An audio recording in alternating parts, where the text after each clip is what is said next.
Jon Plazaola, eskerrik asko, japen gonbida pena onartzegatik. Netzako plazera eta horea, gaina 100. etal horretan horra agertzen, netzako hori bada. Zer horrek izan dezu, ongarren zenbakia. Lehenengo zenbakian elkarrizketatu nun zure lankide izan dago Nerea Garmendia, orduko hartan telesail berean zendeten. 100. zenbakia eta era berean gaude gure euskal kulturgintzanetan katedral batean, Plateruenan, eta baliatuko du omenalditxo bat egiteko, batez ere hau aurrea eraman zutenen alde, eta hau iraunarazi duten alde, eta ea etorkizunean ere, Plateruena gure aterpe izaten jarraitzen duen, ezta? Eta hainbeste oroitzapen polit eta marabilloso ekartzen dizkigun toki baten gainea, ez? Hementxe, Durangoko erdigune hontan, Durangoko azokaren alboan, iaia Durangoko azokaren parte edo apendize bat izan dana urte askoan, eta zenbat aldiz, holtza hori zapaldu bai, eta zenbat aldiz etorri geran baita ere kontzertuak ikustera, emanaldi ikustera, eta ze goxo hartu gaituen beti toki honek, etorkizunen ere berriro hartze gaituen, ez da? Halaxe da, bai. Bueno, 1982koa izateko ibilbide oparoa egin dezu, oso sektore zailean, zeinean aktore munduan zerbait bada egonkorra da ziurgabetasuna. Pandemia garai hontan ziurgabetasunean murgilduta gaude ia guztiak, baina zuek hortan esperientzia handia daukazue. Nolakoa da ziurgabetasunen horretan surfeatzea? Bueno, hasieratik helduko dizut Joni, eta esan duzu 1982koa naizela. Horrek esan nahi du gauza bat, ez? 38 urte ditutela, eta bizitza erdia daramadala nirik gustatzen zaidan hontan, ezta? 19 urtekin hasi nintzen bakarrizketak egiten, garaia uste pasan nintzela hemen Plateruenetik ere bai, eta esan dezaket horixe, ez? Oantxe, momentu oso politia nago, esan dezaket bizitza erdia daramadala gustoko lanean, eta beste erdia sudurpuntan jartzen zaiten egiten, orduan ezkabiltza gaizki. Egia da, gure lanbide honetan, hain ederra den, askotan hain esker honekoa den, baina beste batzutan hain eskerkaitza den lanbide honetan, ziurgabetasun horrek txoko guztietara jarraitzen gaituela, ez? Esan dizut, bizitza erdia daramadala honetan, eta gazte hasi nintzela baita ere, orduan ziurgabetasun horrek beti lagundu nau bidean. Orduan, batean sentitzen naiz, edo sentitzen dut, garatu detela horrelako Estokolmoko sindrome moduko bat ziurgabetasun horrekin. Ziurgabetasunak bahitzen gaitu, eta bahitzaile horri nolabaiteko kariñoa hartu diogu, ez? Eta bide lagun egin dugu ziurgabetasun hori. Esan dezakegu, gezurra dirudien arren, askotan gure lanbidean ziurgabetasuna dela gure konfortgunea, ia. Improvisatzen ohituta gaude, bai holtzan eta baita eguneroko tasun horretan ere bai, egunean egunekoa bizitzen ohituta gaude, eta askotan ez da guretzako konseju ona, etorkizuneko plan gehiegi egitea, inoiz ez dakigulako hurrengo eskinean zer aurkituko dugun, ez?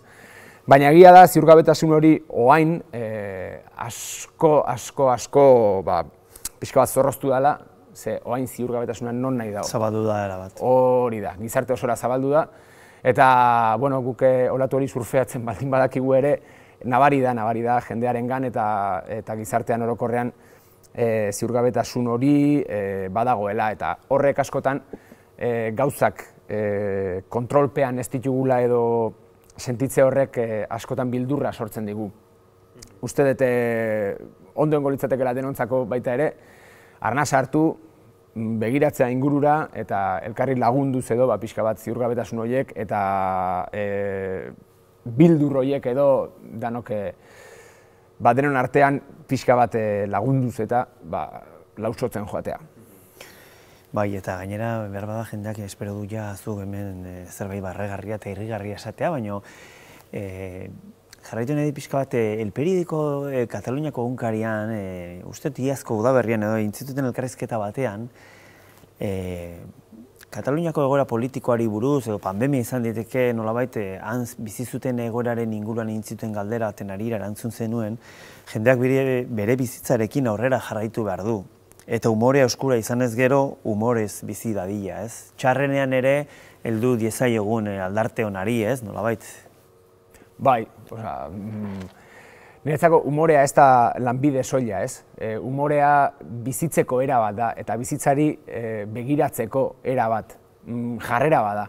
Azkenean nortasunean daramagun zerbait ere bai.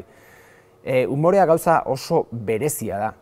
Eta uste dut azken aldin badaukagula umorea mesprezatzeko joera bat baita ere, ez? Umoreak eraso asko jasaten ditu. Eta azken aldian oraindik eta gehiago, ez? Beti jartzen dut bufoien adibidea, ez? Garai bateko bufoi haiek... Bakarrizketa horretan aipatu. Hori da, bai, bakarrizketa baten ere aipatu nuen egia da. Bufoi haiek edo, erregeek zentsuratuak izaten ziren, edo erregeek igortzea nahi zuten mezua igortzera behartuak ikusten zituzten beraien buruak umorearen bitartez, ez? Eta herriak barre egiten zuen arren, botereak zentsuratu egiten zituen, zera gaina, azkenean, umorea ere, bai boterea, bai beste zenbat alor ere kritikatzeko arma perfektua da. Baina orain badirudi bufoi horiek herriak berak zentsuratzen dituela eta gauza hori gauza tristea iruditzen zait, benetan. Ez dut ulertzen nola umorea bezalako zerbait, ez? Lanketa bat duen zerbait, adibidez bizitzak planteatzen digun edozein egoera hartu, eraldatu, ez? Eskulan baten eta burulan baten bitartez eraldatu eta prozesu baten ondoren mezu hori bera igorri beste forma batekin, beste intentzio batekin, beste kritika batekin eta forma erakargarri batean, azkenean hori da umorea. Eta hori mesprezatzen baldin badugu, uste zerbait oso garrantzitsua eta oso potentea eta oso polita mesprezatzen nahi gara. Umoreak libre izan beharko luke, umoreak aske izan beharko luke, eta benetan pentsatzen dut denok hausnarketa bat egin beharko genukela zentzu hortan, umoreak benetan duen zentzua galdu ez dezan. Orduan, umorea bai beti bizitzan une oro. Ezakit oso ondo hasi duen elkarrizketa hau, ez? Nik ziurgabetasunaz hitz egin dut eta egoera zail batetaz hitz egiten hasi naiz, baina zuri berez azkeneko urte hauetan oso ondo joan zaizkizu gauzak, ez? Telebistan, antzerkigintzan ere, pozik egoteko moduko ibilbidea osatzen ari zara, ez da? Ba, eta pozik nago gainea. Pozik nago, oso pozik nago. Zorte izan dut, 19 urte hauetan, lanean hasi nintzenetik, lanik ez zait inoiz falta izan. Orduan hori pozik egoteko motiboa iruditzen zait. Egia da baita ere, lehen aipatu duzu ziurgabetasuna, eta ziurgabetasun horren aurrean batek gauza asko inditzake, ez? Ignoratu dezake ziurgabetasuna, ziurgabetasun horri aurre egin diezaiokegu baita ere, edo besterik gabe, ez dakit, ziurgabetasuna dagoelako, bertan gelditu eta hortxe txoko batean itxi eta zure buruarekin gelditu. Orduan, egia da, nik erabaki detela edo hala iruditzen zait behintzat ziurgabetasun horri aurre egitea. Badakidalako edo esperientziak esan didalako, egon gelako besaulkian telefonoak noiz jo zai gelditzen baldin bazea, nekez ateratzen direla gauzak aurrera, ez? Eta askotan, hortikan jeiki, ipurdia altxa, eta zuk joan behar duzula nahi duzun gauzen bila. Iruditzen zait baita ere gehienetan behintzat hala egin dudala, eta horrek gauza asko eman dizkidala. Askotan, nik nahiko nukeen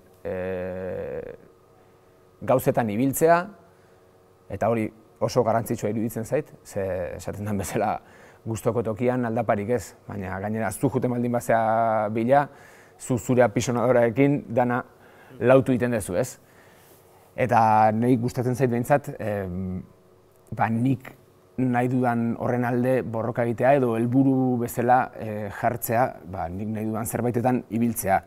Zortea izan dut baita ere, ibilbide horretan nahi dudanaz gain, gero beste alde batetikan gauzak ere etorri zaizkidalako. Baina hori da, azkenean konturatzen zea, etortzen diren gauzak edo igual gutxienekoak direla, ibilbide guzti horretan, eta gehienetan zuk zeuk joan behar duzula, zuk nahi duzun horren bila. Orduan, bai, egia da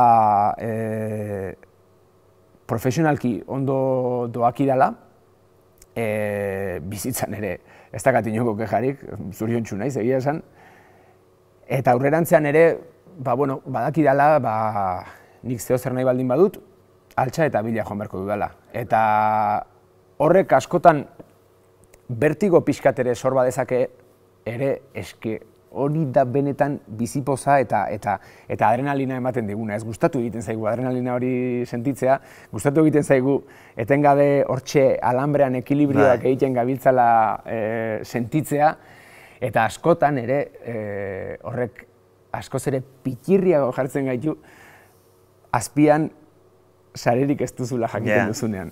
Naizta batzutan gezurra dirudien arren, egia da gure bizimodua hori dela eta hortxe sentitzen gehala gu bizirik. Zein zuzen ere guen antzerkigintza, barre librean, horrela sentitzen zea. Atzean geratzen ari da aro bat Antena 3-eko aia abajo telesailaren. Ezakitzen bat aldiz galdetu izuten honen inguruan, baina distantziakin ikusita nola bizi izan zen duen aro hori, eta era berean halako fama ikaragarria. Esango nuke persona orok ez luketela ondo eramango, mitifikatu egiten da asko, halako presentzia handia eta halako fama, baina ez da bat ere erresa izango. Ezakitzuk hori nola bizi izan zen duen, eta nola gogoratzen dezun garaiura? Egia da, zuk esan dezun bezala eta enfoke asko gustatzen zait, gero eta atzerago gelditzen ari dela, Alia Bajoren garaia, eta badirudi evidentzia total badela, ze denborak aurrera egiten du, eta orduan atzean utzi duzun zerbait, gero eta atzeago geratzen da, hori argi dago.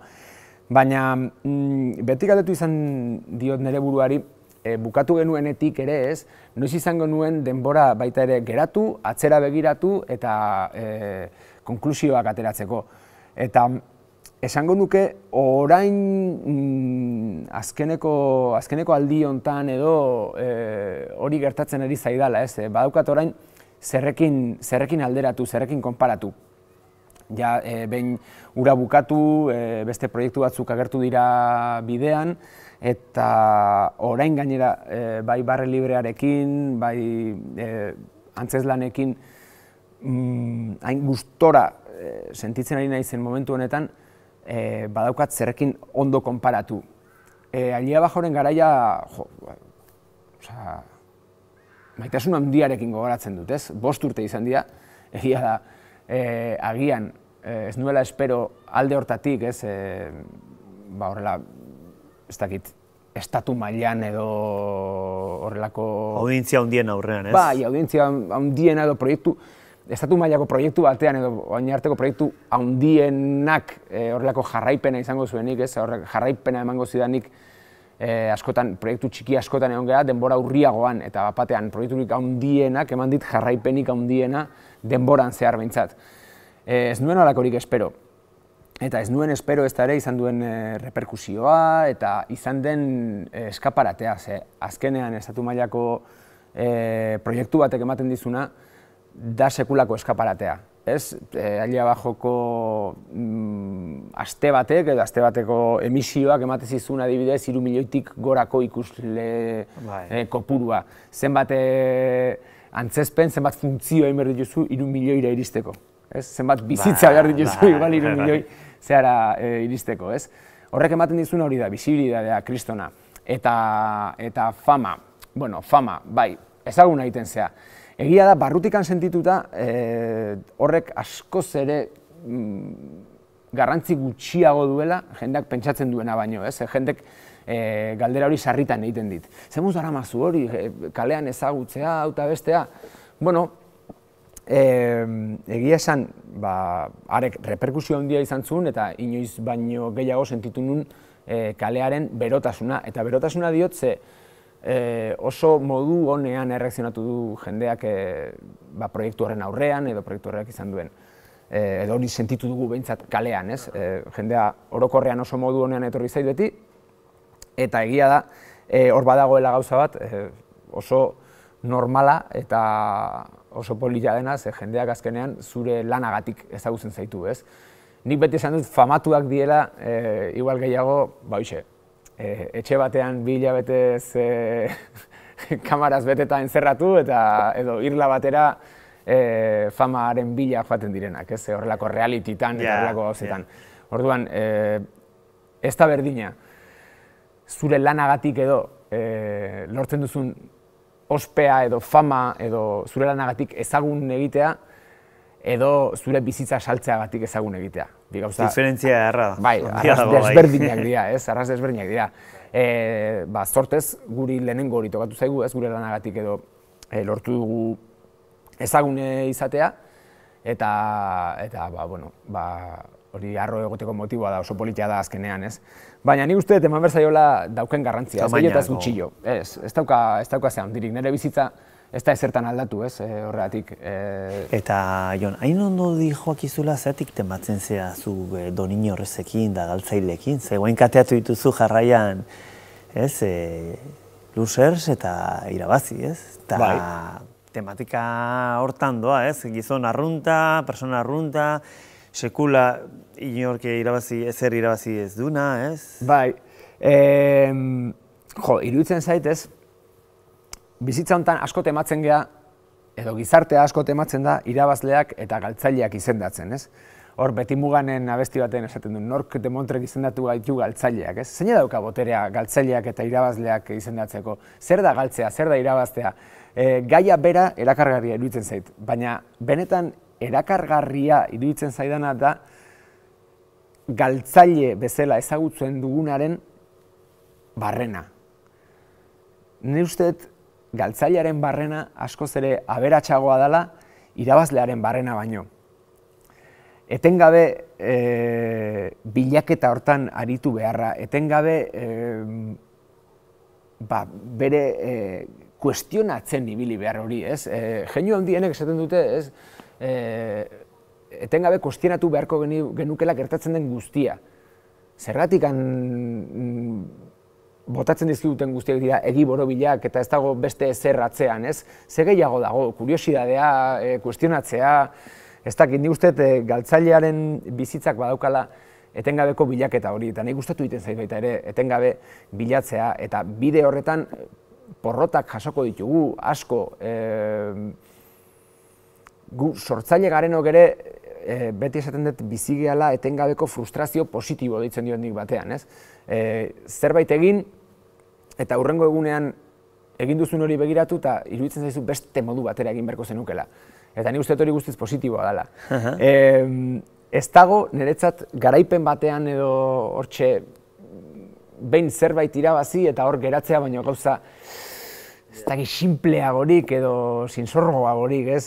Irabazlea iritsi da gailurrera, baina galtzailea hor dabil beti gora eta berriz erori, altxa eta bilatu eta bilatu. Zuk inspirazioa hor bilatu nahi dezu, ez? Bidean geratu diren horiengan, ez? Bai, beti iruditzen zait askoz ere erakargarriagoa galtzailearen leyenda irabazlearena, baino irabazlea azkenen hor dago, ez? Berriz ere surfaren metafora, zertarako balio dizu, zure bizitzako olatua harrapatu, itsasertzera iritsi, eta hantxe toallan etzan, eta besteak surfean begiratzea surfa gustatzen baldin bazaizu, ez? Hori egiten baldin bazu, hobe zu krema bota, ze bestela erregingo zera seituan. Hobeto segi berriz ere, igeri egin eta beste olatu bat bilatu. Irabazirekin txalo zaparra da jasotzen nuen Donostian, pentsatzen jendezkoak ere galdetuko dizula, batez ere antzerki egintza urrutiagotik bizi dutena, nola usartzen zazu bakarrik ordu eta pikoko emanaldia egiten, ez? Eta horri lotuta, aurrekoan hau-zagon Ane Zabalarekin nengoela, gogora ekartzen zuen komeriaren kluba duela 10-11 urteko, eta esatezian, berdan, horrela esatezian, Jon Plazolazan, luizez onena monologoetan. Eta hor bazeundeten, etorri honeko personak, Iban Garate, Galder Perez, Ane Zabala bera. Bai. Zenbait gustatzen zaiten garaiaiek berriz ere gogoratzea, oso garai, ez dakit nola esan, autentikoak zian. Bazegoen korronte berri bat bezala, ez? Club de la Comediak sortu zuena, eta hori dana, pixka bat stand-up ingles edo estatu batuar hori ekarri zuena, eta batean euskeraz ere hasi ginen horrelakoak egiten, ez? Garai hartan, gogoratzen naiz, orain dela 19 urte, eta pixka oso gutxi ginela euskeraz bakarrizketak egiten. Eta rockeroa bezala, batetik bestela. Bai, eta horrela ibiltzen ginen, ez? Eta oso, maitasun handiz gogoratzen ditut garai guzti haiek. Komeriaren klubeko esperientziak oso politiak izan ziren baita ere, eta ikusi genuen publikoak ere asko eskertzen zuela, beste behin ere, ez? Horrelako zerbait importatzea eta gure ama hizkuntzan entzutea gainean. Urteak pasadia eta gustatzen zait orain barre librea egiten ari garela eta berriz ere bakarrizketaren mundu horrekin konektatu degula ikustea ibilbide honen puntu honetan nola aldatu dien gauzak, nola aldatu dien gaiak, nola aldatu den hori egiteko enfokea, eta adibidez barre libretik pasatzen den jende guztiak ze proposamen dituen, zenbat arriskatzen den, eta baita ere aurrekoan ere aipatu nuen bakarrizketa baten, emakumearen papela umoregintzan zenbat askatu den eta zenbat liberatu den esango nuke. Ze aipatu nuen baita ere, garai haietan bazirudien emakumeek hitz egin zezaketela soilik bere mutilarekin zituzten gora beretaz, matrimoniadetaz eta egaldun konpresetaz. Eta silkeak eguelen las nubes eta gauza guzti horiek. Sekulako bira eman zaio horri, sekulako 180 graduko buelta hartu du asuntoak eta asko pozten ez guzti hortaz. Irabazirekin, irabaziren prozesua oso berezia izan da, eta oso pertsonala. Bereziki pozik nao lan horrekin, azkena dalako, baita ere, ze guk ere, sortzaileok azkenean gustatzen zaiguna da ikustea gure lanean badagoela evoluzio bat, badaudela aurrera pausoak. Irabazirekin momentuz behintzat, eta ez dit asko irauten, baina nire buruarekin pakean gelditzea lortu dut, ze nituen helburuak lortu ditu dela sentitzen dut. Ze horrekin, antzeslan horrekin nituen helburuak. Batez ere hori, ez? Pixka bat aldentzea, hasieran egiten dituen bakarrizketa haietatik. Hainbeste stand-up comedy kutsu zuten bakarrizketa horietatik pixka bat aldentzea. Monologoa izatea, bakarrizketa izatea, baina antzerkitik gertuago zegoena. Eta helburu hori lortu nuela uste dut. Gero, espero ez nuen azan izan zuen harrera, eta hor ikuslegoari eskertu beharra diot, ze gaina garai hauetan ikuslea egiten ari den esfortzua eta errebindikazioa. Eroizidade bada, areto batea jutea, Bai, eta asko unkitzen naiz ikusleak garai hauetan egiten daukan jarrerarekin. Ze iruditzen zait pixka bat baita ere hartu dela ikuslearen partetik jarrera rebindikatzaile bat. Ez? Antzerkira goaz, zinema aretoetara goaz, kontzertuetara goaz, kultur ekitaldietara goaz, kulturaren ondoan egon nahi dugulako. Eta beraiekin gaudela sentitzea nahi dugulako. Eta egia esan, azken denboretako emanaldiak eta alde batetik gogorrak egiten ari zaizkigun arren, aforoak murriztuta daudelako, jendea musukoarekin ikusten duzuelako, beste alde batetik guzti hori konpentsatzen du jendearen jarrerak eta kulturaren ondoan dagoela ikusteak egia esan. 38 urte, 19 urteko ibilbide profesionala, eta Ramon Agirrek japen bertan adierazi ziguna gogora ekarri nahi dut, arte eszenikoen ahalduntzeaz edo hitz egiteko. Begira zer esate zuen Ramon Agirrek apuntatu daukat, irakurri gingo dut. Arte eszenikoetan, gremio guztietan, 20-30 urteko eskarmentua duen jendea dugu. Eta atzetik datozenak, zuzendariak, teknikariak, obra egokitzaileak, badago giltza materiala eta bestelakoak gauza handiak egiteko eta ausartak izateko. Eta noski, euskeraz egiteko.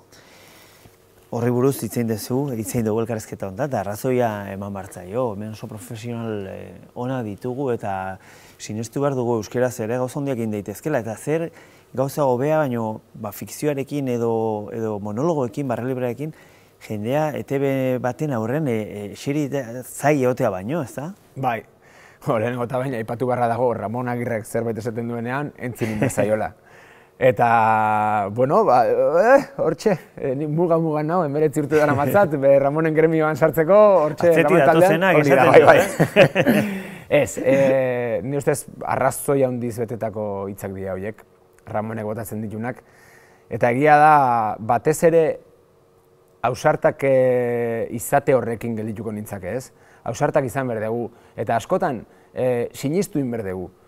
Ahalmena badagoela eta lehen gaia badagoela, ideia onak daudela eta baliabideak ditugula, sinistu behar dugu. Ze askotan sinisteak eta konfiantza izateak ez dauka zerikusirik humiltasunarekin, ez? Badakite Euskaldunon parte edo ezaugarri indartsu bat dela, humiltasuna, baina gauza batak ez dauka zerikusirik besteakin. Sinistu behar dugu badagoela eta egia esan, pertsonalki, erakusleio handiena niretzako adibidez Ailia Bajo izan den arren, ez? Niri, hori, bisibilidade handiena eman didan eskaparatea Ailia Bajo izan den arren, egia da, oso privilegiatua sentitzen naizela, nik euskeraz sor dezakedalako. Ze hori, hemen bakarrik egin dezakedan gauza bada. Hori da gure diferentziala. Eta hortik iritsi gaitezke gauza oso bereziak eta propioak egitera, Euskaldun jendearentzako eta baita ere munduan zabaltzeko. Gaur egun plataformen garaian bizigea. Begira, lehen justo elkarrizketa hasi aurretikan, Itziar Ituñoren kasua eta aipatzen ari ginen, ez? Ikusgarritasun hori, boom hori, bapatean jarraitzaileak izatea, Indian, Brasilen, Euskaldeko puntan. Zergatik ez, guk euskeraz sortu, telesailak euskeraz, azken aldian oso adibide, kalidade handiko adibideak ikusten ari geha, eta bai telesailetan, bai zinemetan, ez dakit, adibidez, Ane, fama handia lortzen ari den pelikula, David Sainudorena, Erlauntza, hortxe, eta behitu bezie bi genero kontrajarriak, telesailetan, ondarraoak, azkenan Euskal Noir hori sortu duena, ez? Adibide asko daude. Baina horiek beraiek, euskeraz, eta bai erderaz, bai inglesez, frantsesez, alemanez subtitulatuak, azpititulatuak, gure hizkuntza jendearen belarrietara eta ulermenetara gerturatu dezakete. Euskara sortu hemen bakarrik egin dezakegu. Hori, ezin daiteke beste, munduan beste inun egin. Gure altxor txikia da, altxor txikia handia eta gure berezitasuna. Orduan bai, sinestu dezagun eta sortu dezagun euskaraz. Nire lehentasunen artean eta karrera pixka bat enfokatzea gustatuko litzaidaken bidea horixe bera da. Nik ziurrenik, sorte izaten baldin badut, segiko dute Madrilera joaten, eta beste telesail batzuetan parte hartuko dut, zineman behar bada, eta erderaz egindako beste proiektu batzuetan parte hartuko dut. Baina ez dut uste, ezerk grin eta adrenalina gehiago piztuko didanik euskeraz sortzeak baino. Oso ondo, aipatu dituzuen referentzia guztien artean handia eta hauek ere aztu ditugu, hain ordo dut, baino hemen handia badago norbait, hemen Plazaola jauna da.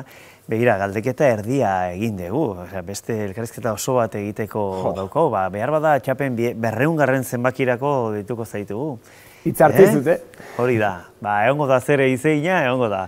Eskerrik asko eta zorte hon, eta ni esker berriro. Eskerrik asko zure Joni, plazerra izan da. Gaurkotasuneko gaiak poltsikoan. Aldizkaria ostiralero doan eskuko telefonoan eta tabletan. Deskargatu aplikazioa. Egin txap. Irakurri, ukitu, ikusi, entzun.